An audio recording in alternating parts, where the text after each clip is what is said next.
राजधानी लखनऊ के नीलमथा स्थित महाकाली इंटर कॉलेज के पूर्व छात्र जयदत्त भट्ट ने इंडियन आर्मी के परमानेंट कमीशन में 7वीं रैंक हासिल कर शहर और प्रदेश का नाम रोशन किया है। महज 17 वर्ष की उम्र में इतनी बड़ी सफलता हासिल कर जयदत्त ने साबित कर दिया कि मेहनत, अनुशासन, दृढ़ संकल्प से हर मंजिल पाई जा सकती है। उनकी इस उपलब्धि से पूरे इलाके में खुशी और गर्व का माहौल है। विद्यालय परिवार ने जयदत्त भट्ट को हार्दिक बधाई देते हुए इसे संस्थान के लिए गौरव का क्षण बताया। स्कूल प्रबंधन का कहना है कि जयदत्त की सफलता वहां पढ़ने वाले छात्र छात्राओं के लिए प्रेरणा स्रोत बनेगी। उनका संघर्ष और समर्पण आने वाली पीढ़ियों को आगे बढ़ने का संदेश देगा। विद्यालय ने जयदत्त के माता पिता, दादा दादी और पूरे परिवार को शुभकामनाएं दी। वहीं आज लखनऊ जंक्शन में पहुंचने पर उनका भव्य स्वागत किया गया। परिजन, मित्र और शुभचिंतक बड़ी संख्या में स्टेशन पहुंचे, जहां ढोल नगाड़ों के साथ उनका स्वागत हुआ, फूल मालाओं से सम्मानित किया गया और मिठाई खिलाकर खुशी जाहिर की गई। स्टेशन परिसर जयदत्त भट्ट के जिंदाबाद और भारत माता की जय के नारों से गूंज उठा। मीडिया से बातचीत में जयदत्त भट्ट ने कहा कि उन्हें अपनी मेहनत के सफल होने पर बेहद गर्व है। उन्होंने बताया कि इस उपलब्धि की सबसे बड़ी प्रेरणा उन्हें अपने परिवार से मिली। जयदत्त ने कहा कि 4 साल बाद अधिकारी बनकर देश सेवा करना उनका सपना है और पूरी निष्ठा और ईमानदारी समर्पण के साथ राष्ट्र सेवा करेंगे।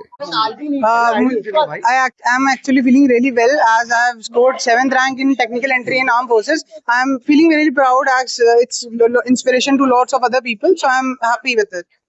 एग्जाम की बात करें, जेई के होते हैं, कई एग्जाम होते हैं, उसमें आपने इतनी अच्छी पढ़ाई करी है, कैसा महसूस कर रहे हैं? मैं अच्छा महसूस कर रहा हूँ उसके लिए। जेई के अदर पेपर्स के लिए थोड़ा सा टाइम दिया था और उसी के थ्रू मुझे टेक्निकल एंट्री मिली है, तो मुझे अच्छा लग रहा है बाकी पेपर्स के उसके लिए। सेना की बात करी जाए तो अधिकारियों में आप सबसे कम उम्र के अधिकारी हैं, कैसा आपको लगता है? ये बहुत मतलब प्राउड होने की बात है कि मैं सबसे कम उम्र का अधिकारी बनूंगा। आपसे 4 साल बाद जब मैं कमीशन होऊंगा, तो ये बस मेहनत है, मैंने करी और उसके बाद वो मुझे मिल रही है। देखिए, उम्र की बात करें, 17 साल उम्र है, उसके बाद 2043 या 47 की बात करें तो कैसा आपको लगेगा? उस टाइम मैं अगर पीछे देखूंगा तो मैं खुश होऊंगा कि मैंने इतनी मेहनत करी थी, उसके मुझे परिणाम आगे मिल रहे हैं और मैं ये सोचूंगा कि मैं उस समय भी अच्छा करूं अपनी लाइफ में।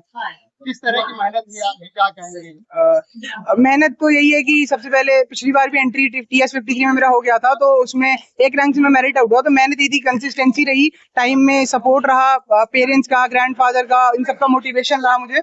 उसकी वजह से फिर पढ़ाई रही अपनी, जो खुद की मैंने पढ़ाई करी, तो उसकी वजह से मैं क्रेडिट आपको देना चाहिए।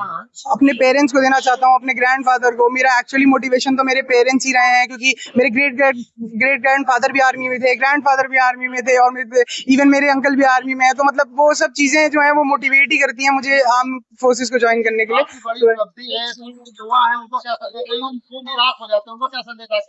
ये है कि कंटिन्यूस मेहनत करते रहे, कंसिस्टेंसी पे ध्यान दें और कभी भी अगर कुछ गड़बड़ हो तो होपलेस फील ना करें, क्योंकि समय बदलता है, वो चेंज होगा और चीजें अच्छी होंगी आगे।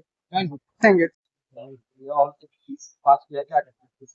देखिए, हमारे लिए बड़ा भावनाओं से भरा हुआ पल है और पूरे देश में 7वें रैंक को प्राप्त करके इन्होंने हमारे परिवार की जो गौरवमयी सैन्य परंपरा है उसको आगे बढ़ाने का काम किया है। मेरे परदादा जो है वो भी सेना में थे, मेरे जो पिताजी वो सेना में थे, मेरे बड़े भाई सेना में रहे और आज इन्होंने उस परंपरा को आगे बढ़ाने का काम किया है, तो हमारे लिए तो गौरव का विषय है और बहुत खुश हैं। आज जीवन में लग रहा है कि कुछ एक बहुत बड़ा अचीवमेंट हुआ है, ये हम लोगों के लिए बड़ी खुशी का विषय है। ठीक है सर, आपके क्षेत्र के बच्चे ने बड़ा नाम किया है, क्या कहना चाहेंगे? और पूरी आपके क्षेत्र की जनता यहाँ पर मौजूद है, क्या कहेंगे? ये हम लोग के लिए बहुत गर्व की बात है। जो बच्चा हमारे सामने पैदा हुआ, जिसको हम लोग हॉस्पिटल से साथ में लेके आए, उसके बाद उसका एडमिशन सेंट पॉल स्कूल में कराने के लिए लेके गए और आज वो बच्चे ने अचीवमेंट जो हासिल किया है वो हम सब के लिए गौरव की बात है। और जो युवा पीढ़ी है उसको प्रेरणा देने की बात है। ये पिछले 3 वर्षों से बराबर निरंतर प्रयास कर रहा था और किसी न किसी कारण से 1 नंबर से रह जा रहा था। आज इन्होंने अचीवमेंट हासिल करके ये साबित कर दिया है, मेहनत करने वालों की कभी हार नहीं होती, कोशिश करने वालों की कभी हार नहीं होती।